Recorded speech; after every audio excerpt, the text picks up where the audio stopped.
오늘도 하나님이 주신 말씀을 잘 듣고 순종하여서 우리가 주님께 기쁨이 되는 자녀들 되기를 소망합니다.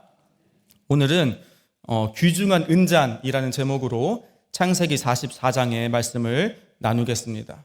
설교에 앞서서 한 가지 가벼운 질문을 드리려고 하는데요.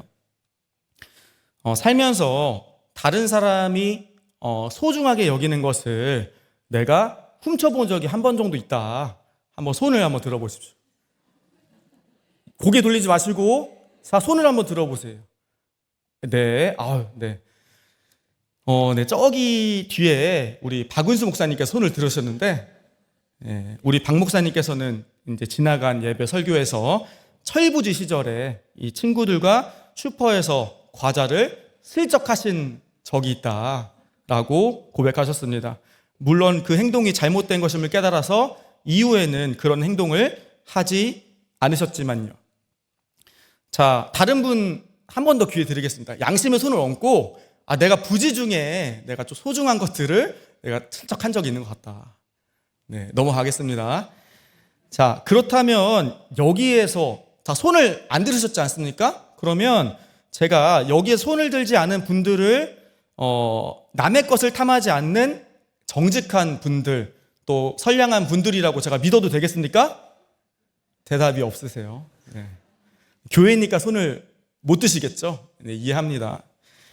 자, 정말로 여러분이 정직하시고 또 선량한 분이신지 아닌지는 설교 말미에 나타나게 될 겁니다.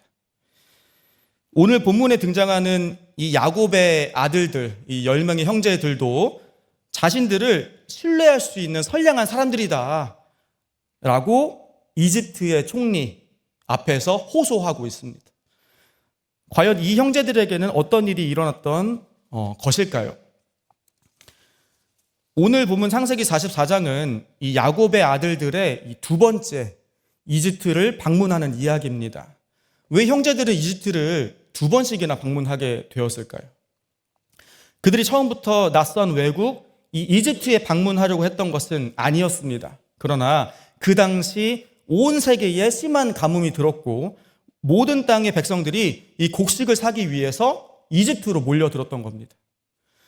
야곱의 10 아들들도 이 소식을 듣고 곡식을 사기 위해서 이 돈보따리를 가지고 이집트로 향한 것입니다. 곡식을 사려고 하는 모든 사람들은 이집트의 총리 요셉을 만나야만 했습니다. 요셉은 이 형제들을 보자 단번에 그들이 자신의 형제들이라는 것을 알 수 있었습니다. 그리고 이 곡식을 사러 온 형제들을 다짜고짜 정탐꾼이다 라고 몰아세우는 겁니다.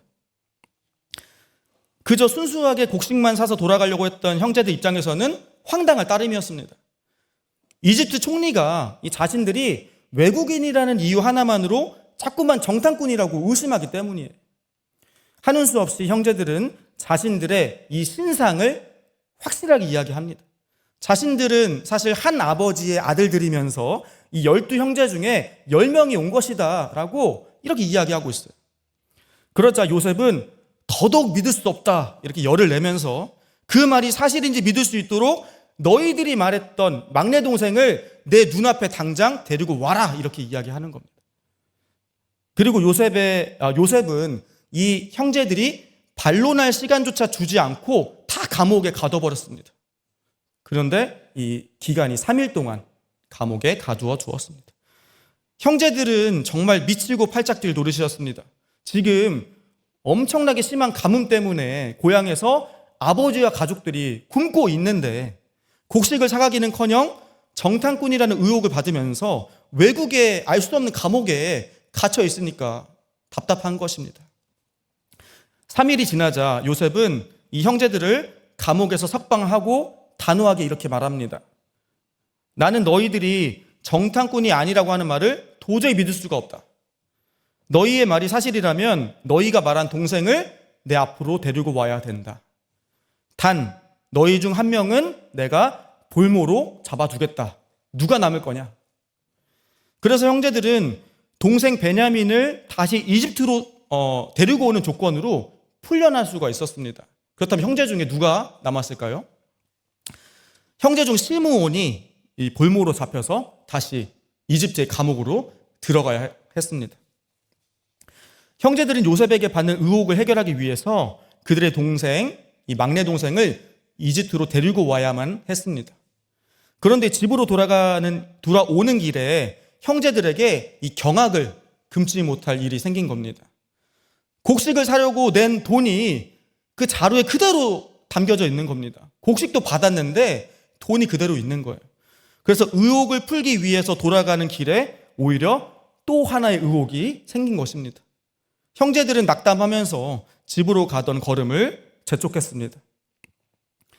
이 요셉의 형제들처럼 저 또한 의혹을 받았던 기억이 있습니다. 제가 8살이 되었을 때 한창 TV 프로그램에 그 아이를 막 심부름 시키는 프로그램이 이제 유행을 했거든요. 그래서 저희 엄마가 저거다 이렇게 생각하시고는 저에게 이제 콩나물 심부름을 시키셨습니다. 엄마에게 500원을 받아서 이 동네 슈퍼를 향했는데요. 마침 계산하려고 보니까 이 계산대에 그 슈퍼 주인 아저씨가 안 계신 겁니다. 그래서 제가 500원을 그냥 올려놓고서 콩나물을 가지고 가려고 하는데 갑자기 슈퍼 주인 아저씨가 저를 잡는 겁니다. 왜 돈을 안 내고 콩나물 가져가냐 하면서 말씀하시는 거예요. 저는 돈을 냈다고 말씀드렸어요. 근데 이상하게도 계산대에는 500원이 없었습니다. 저는 8살이지 않습니까? 억울해가지고 막 울었어요. 설명도 못하고 울음을 터뜨렸는데 아저씨가 너 다음부터 그러면 안 돼? 하면서 그냥 콩나물 가져가라고 이야기하는 거예요. 저는 속으로 너무 억울했지만 나이가 어렸기에 달리 설명을 못하고 콩나물 심부름을 마쳤습니다. 며칠 뒤에 제가 또 그 슈퍼에 가게 되었는데 이번에는 심부름이 아니라 제가 먹을 사탕을 사러 간 거입니다. 계산대에는 역시나 저를 무섭게 혼냈던 그 슈퍼 아저씨가 서 계신 겁니다. 제가 사탕을 계산하려고 하는데 이 바지 주머니 속에 넣어놨던 500원이 없는 겁니다. 분명 500원이 있었는데 없는 거예요. 아저씨가 제가 자꾸 주머니 뒤졌는데 500원이 안 나오니까 아저씨가 저를 보는 눈빛이 아유 요놈 이거 상습범이구만 하는 눈빛이었습니다. 이번에는 절대 그냥은 못 간다고 하시면서 아저씨께 사탕을 뺏기고 또 엄청 혼났던 기억이 있습니다. 자, 요셉의 형제들도 아마 이러한 억울함이지 않을까 싶어서 잠시 저희 어린 시절의 아픈 추억을 나누었습니다. 자, 다시 본문으로 돌아옵니다. 형제들이 가져왔던 곡식들은 벌써 바닥이 났습니다. 이제 다시 이집트로 가야만 했습니다.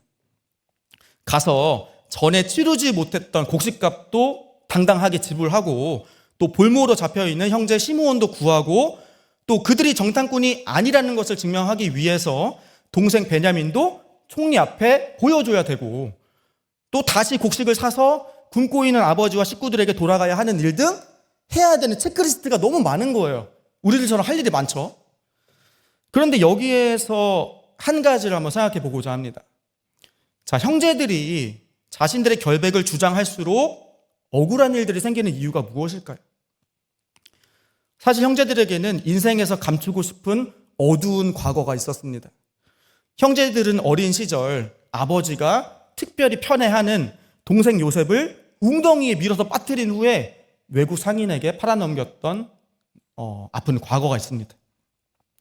그들은 아버지에게 염소의 피를 묻혀서 염소의 피가 묻은 이 요셉의 옷을 보여주면서 요셉이 들짐승에게 잡아먹힌 것처럼 위장했습니다.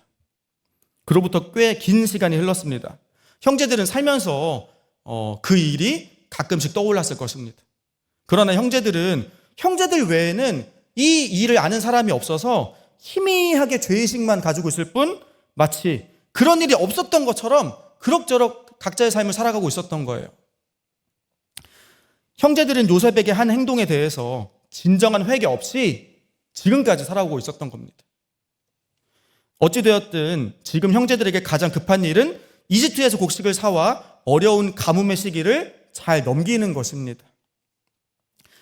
그들에게 곡식을 사는 일은 이 먹고 사는 문제, 생존이 걸린 일이기 때문에 이집트를 방문하기 전 그동안 이집트의 총리로부터 받은 온갖 의혹과 오해를 풀기 위해서 총리에게 줄 선물도 챙기고 또 곡식값을 치를 돈을 2배로 챙겼습니다. 지난번에 못 냈던 돈 이번에 살 돈 2배죠. 자, 그리고 총리가 요청했던 동생 베냐민도 아버지를 잘 설득해서 데리고 나왔습니다. 이집트에 도착하자 형제들은 다시 총리를 만나야 한다는 생각에 긴장했습니다. 제가 슈퍼 아저씨 다시 만날 때처럼 그렇게 긴장을 했던 거예요. 그런데 총리는 형제들을 자기 집으로 초대하면서 성대하게 내가 점심을 쏘겠다 이렇게 이야기를 하는 겁니다. 형제들은 이 총리의 호의를 의심했습니다. 지난번에 내지 않은 곡식값 때문에 총리가 자신들을 속여 방심하게 만들고 노예로 만들 것이라고 생각했습니다. 그래서 형제들은 기회를 보다가 이 요셉의 관리인에게 이런 이야기를 했습니다. 지난번에 가다 보니까 곡식값이 그대로 우리 주머니에 있었습니다. 이번에 우리가 그 곡식값까지 치르려고 지금 돈을 다 가져왔다고 이렇게 이야기하는 거예요. 선수를 친 것이죠. 자, 그러나 이 요셉의 관리인은 괜찮다고, 그거 다 우리 주인님은 생각도 안 한다고 하면서 두려워하지 말라고 이야기하는 거예요.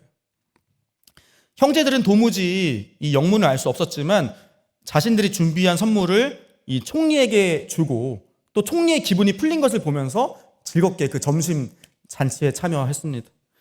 이제 자신들의 말이 사실이라는 것을 동생 베냐민을 보여주면서 이렇게 확인이 됐고, 이로 인해서 그때 잡혔던 형제 한 명, 이 시므온도 구출해낼 수 있었던 것입니다.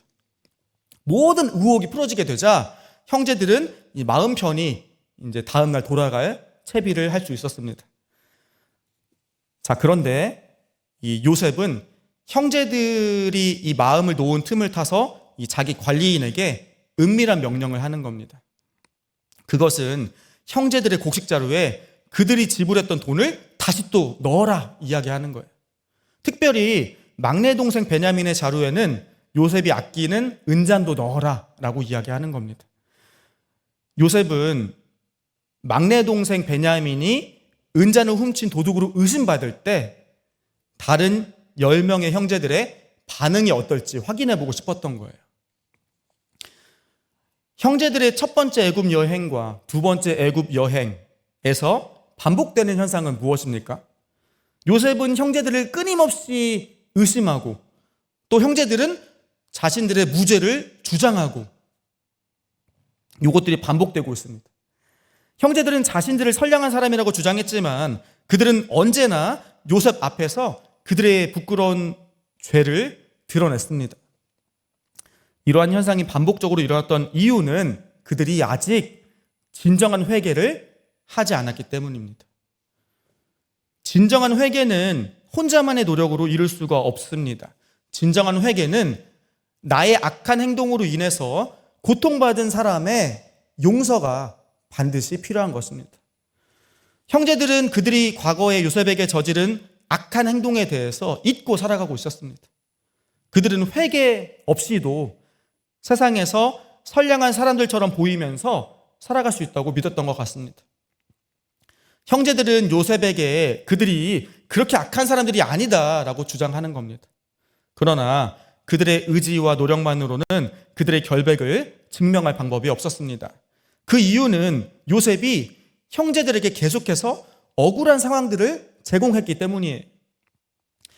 형제들은 자신들의 결백함을 보이고자 지난번 곡식에 대한 값을 치르기 위한 돈을 가져왔습니다. 자, 그러나 형제들은 첫 번째 여행에서도 심지어 두 번째 여행에서도 곡식값을 치를 수가 없었습니다. 그러나 형제들은 문제의 본질을 깨닫지 못한 겁니다. 본질적인 문제는 요셉이 아직 형들로부터 과거의 일에 대한 진정한 사과를 받지 못했다라는 거예요. 이로 인해 요셉은 형들이 그들의 악한 행실을 깨달을 수 있도록 계속해서 억울한 상황을 제공했던 것입니다. 형제들은 과거의 죄를 덮고 선량한 사람들처럼 그렇게 살아가고 싶었습니다.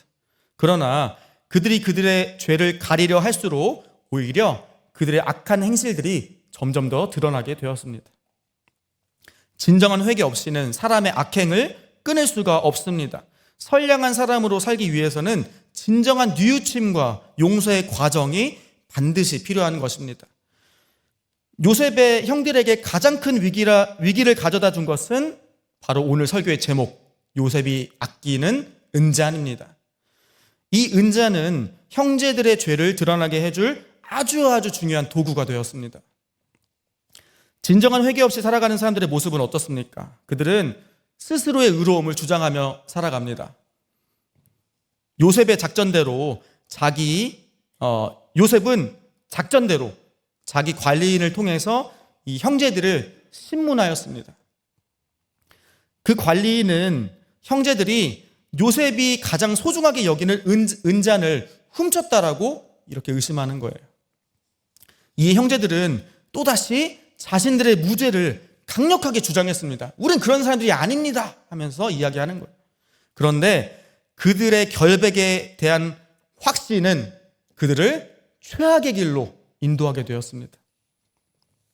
형제들의 예상과는 달리 베냐민의 곡식 자루에서 은잔이 발견된 거예요. 이로 인해 베냐민은 총리의 물건을 훔친 절도죄로 다시 이집트, 애굽으로 끌려가게 되었습니다. 이것은 과거에 요셉이 억울하게 애굽으로 팔려갔던 상황과 매우 유사합니다. 베냐민도 과거의 어린 요셉처럼 억울하게 애굽으로 팔려가게 되는 거예요. 아주 옛날 형제들은 어린 요셉의 구원 요청을 무시하였습니다. 그들은 비열하게 요셉을 외국 상인에게 팔아 넘겼습니다. 이제는 형제들이 요셉을 팔았던 때로부터 22년의 세월이 흘렀습니다. 과연 동생의 위기를 목격한 형제들의 태도는 변화되었을까요? 형제들은 베냐민을 구하기 위해서 다시 애굽으로 함께 복귀하였습니다. 사실 은잔을 훔친 것은 베냐민이었기 때문에 다른 형제들에게는 죄가 없었습니다. 그러나 형제들은 베냐민의 죄를, 자신들의 아우의 죄를 자신의 죄로 여겼습니다. 그들은 하나님께서 그들의 죄악을 찾아내셨다라고 고백합니다. 그들은 더 이상 그들의 무죄를 주장하지 않았습니다. 형제들의 말은 단순한 자백이 아니었습니다. 그들은 베냐민이 받아야 할 벌을 함께 받고 애굽의 총리의 노예가 되겠다라고 말했습니다. 그들은 형제의 죄와 그 결과에 대해서 공동의 책임을 느낀 것입니다. 그러나 요셉은 아직 멀었다라고 생각하면서 이 형제들의 요청을 거절하였습니다. 본문 말씀 창세기 44장 17절에 나타나 있는데요. 함께 읽겠습니다. 요셉이 이르되 내가 결코 그리하지 아니하리라. 잔이 그 속에서 발견된 자만 내 종이 되고 너희는 평안히 너희 아버지께로 도로 올라갈 것이니라. 요셉의 말대로 평안히 갈 수 있을까요? 형제들인데 불가능하죠. 사실 은잔을 훔친 사람은 베냐민이 아닙니다. 누굽니까? 요셉입니까? 은잔을 훔친 것은 형제들이었습니다. 과거 형제들이 그의 아버지가 가장 소중히 여겼던 요셉을 훔친 사람들이었기 때문입니다. 그들은 아버지 야곱에게 막내 아들이었던 그들의 아버지 야곱에게 막내 아들이었던 요셉은 아주 귀한 은잔과 같은 존재였기 때문입니다. 요셉은 그가 귀중히 여기는 은잔을 통해서 형제들이 저질렀던 악행을 회개하기를 원했던 겁니다. 이로 인해 형제들은 이유를 알 수 없는 곤란을 겪게 된 것입니다. 그러나 형제들은 막강한 지위와 권력을 가진 요셉을 결코 이길 수가 없었습니다. 사랑하는 동생 베냐민을 눈앞에서 잃을 위기에 처한 형제들은 베냐민의 죄를 분담하고자 했습니다. 그런데 그들 중에 유다는 다른 형제들보다도 더 큰 희생을 결단했습니다. 본문 말씀 창세기 44장 33절에서 34절 함께 읽겠습니다. 이제 주의 종으로 그 아이를 대신하여 머물러 있어 내 주의 종이 되게 하시고 그 아이는 그의 형제들과 함께 올려 보내소서. 그 아이가 나와 함께 가지 아니하면 내가 어찌 내 아버지에게로 올라갈 수 있으리이까. 두렵건대 제 해가 내 아버지에게 미침을 보리이다. 유다는 베냐민의 죄를 내가 대신 받겠습니다 하면서 결심한 겁니다. 유다의 이 결심은 베냐민을 살리기 위해서 내가 내 생명 포기하겠다고 이야기하는 겁니다. 내가 대신 죽겠다라는 거예요.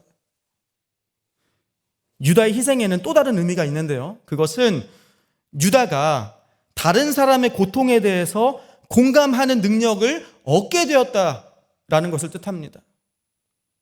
유다는 억울한 일을 당한 베냐민의 아픔을 자신의 것으로 여겼습니다.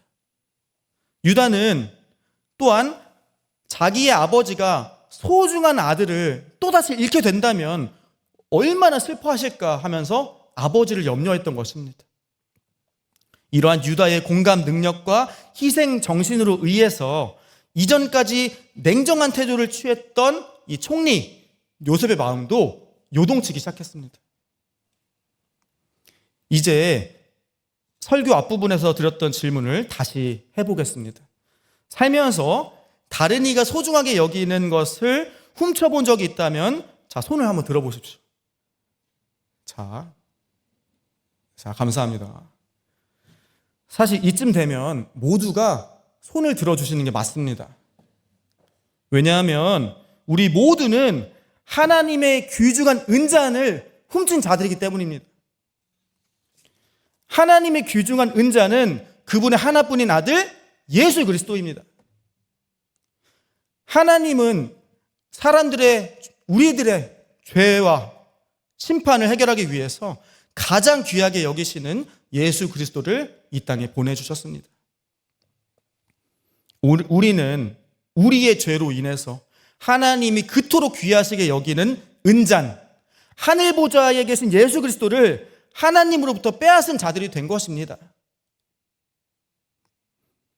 우리는 우리 때문에 독생자를 잃은 아버지 하나님의 슬픔에 공감하고 계십니까? 만약 그렇지 않다면 우리 또한 자신의 결백을 주장했던 요셉의 형들과 다르지 않습니다. 요셉의 형들은 자신들이 죄인이라는 사실을 인정하지 않은 채 총리 앞에서 자신들은 결백하다고, 우리는 훔친 적이 없다고 항변합니다.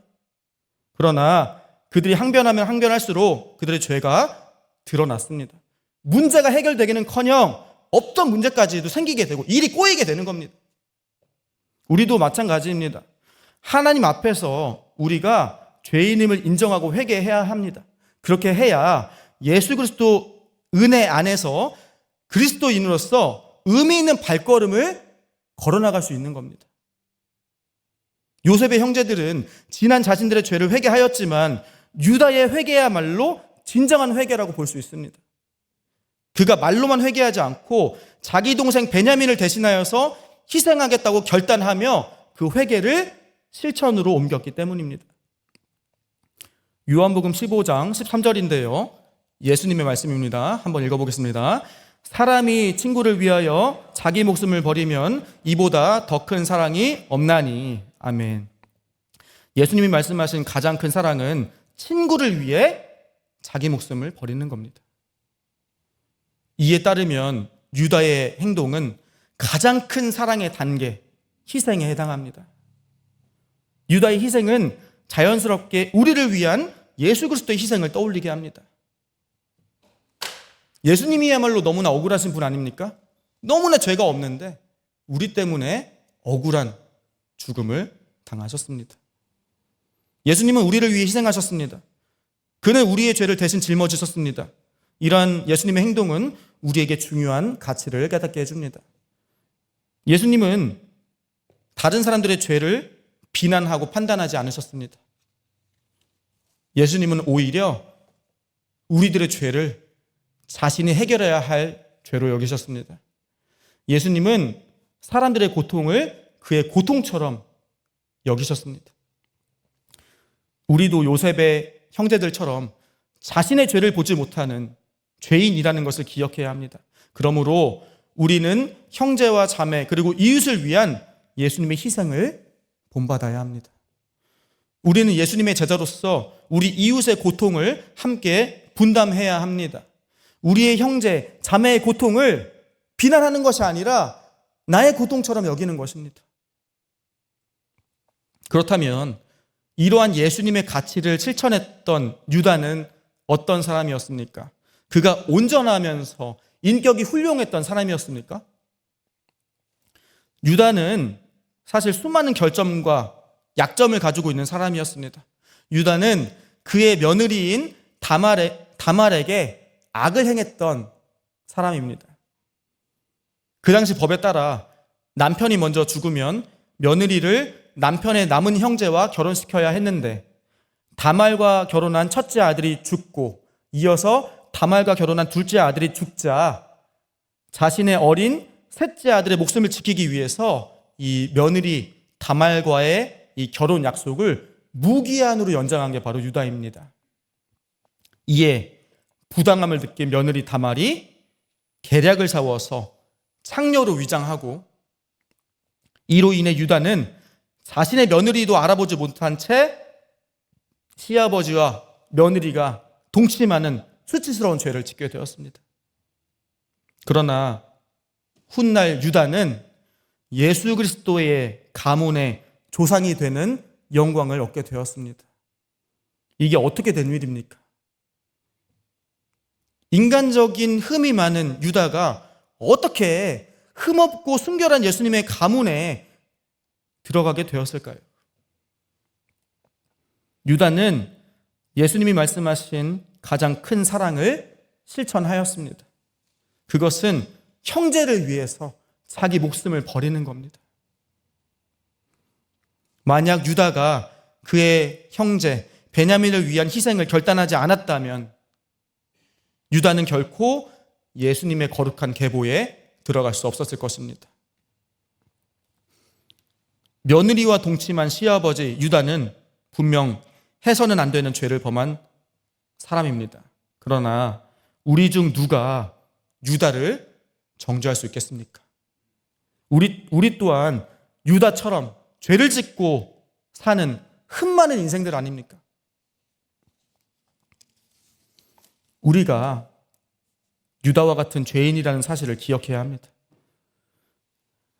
하나님의 가장 귀중한 은잔 예수 그리스도를 하나님에게서 빼앗아 고통 가운데 죽게 만든 그 장본인이, 그 죄인이 바로 우리라는 겁니다. 이것을 깨닫고 회개하는 것, 그것이 모든 죄의 문제를 해결하는 첫 단추가 되는 것입니다. 우리 모두 예수님의 가문에 속하기를 소망하지 않습니까? 흠 많은 유다는 죄인이 예수님의 가문에 속할 수 있는 좋은 본보기가 됩니다. 비록 유다는 그의 죄와 연약함에도 불구하고 예수님이 가르쳐주신 참된 사랑의 가치를 실천한 사람이었습니다. 누가 예수님의 가족입니까? 예수님의 말씀대로 형제를 위해 자기가 희생하는 사람입니다.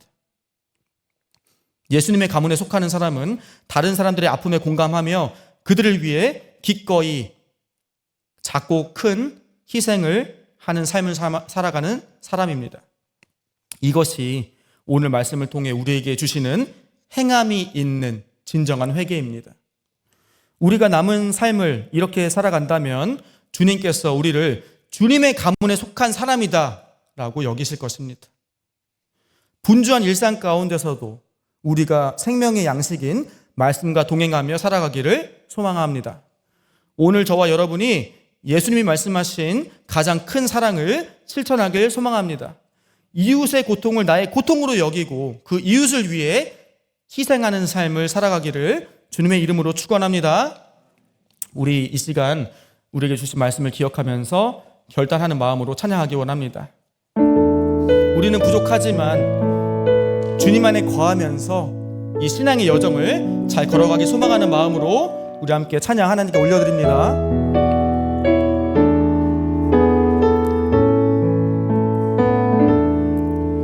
나의 안에 거하라. 나는 내 하나님이니 모든 환난 가운데 너를 지키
기도하기 원합니다. 오늘 우리에게 주신 말씀을 묵상하며 기도하시겠습니다. 귀중한 은잔, 독생자 예수 그리스도를 죄인인 우리에게 허락하신 하나님의 은혜에 감사하는 삶을 살아가도록, 우리가 죄인임을 깨달아 하나님 앞에 무릎 꿇을 수 있도록, 그래야 해서 가족과 이웃, 지역에 그리스도의 희생과 사랑을 실천하는 삶을 오늘부터라도 살아갈 수 있도록 우리 이를 위하여서 함께 주님의 이름 한번 부르시고 기도로 나아갑니다.